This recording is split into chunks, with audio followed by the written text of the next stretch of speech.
बिस्मिल्लाहिर्रहमानिर्रहीम। अस्सलाम वालेकुम। मैं हूं अली असगर और आप देख रहे हैं मेरा यूट्यूब चैनल। तहरीक लब्बैक पाकिस्तान का लॉन्ग मार्च और अहम खबर, तहरीक लब्बैक के सरबराह अल्लामा साद हुसैन रिजवी की प्रेस कॉन्फ्रेंस। इस वीडियो में हम इसी के मुतालिक बात करेंगे।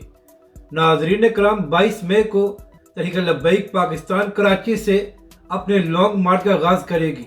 तो इसी हवाले से नाज़रीन कराम, तहरीक लब्बैक पाकिस्तान ने पूरे मुल्क में और ख़ास तौर पर सिंध और पंजाब में इसकी तैयारी शुरू की हुई है।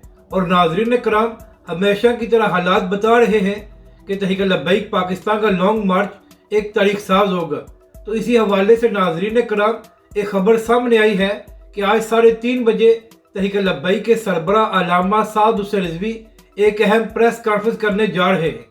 तो नाज़रीन करम, अब देखना यह है कि इस प्रेस कॉन्फ्रेंस में तहरीक लब्बैक के सरबराह अल्लामा साद हुसैन रिजवी लॉन्ग मार्च के हवाले से क्या बात करते हैं, और इसके अलावा जो कुछ पिछले हफ्ते में मुल्क में हुआ है उसके हवाले से भी तहरीक लब्बैक के सरबराह क्या बात करते हैं।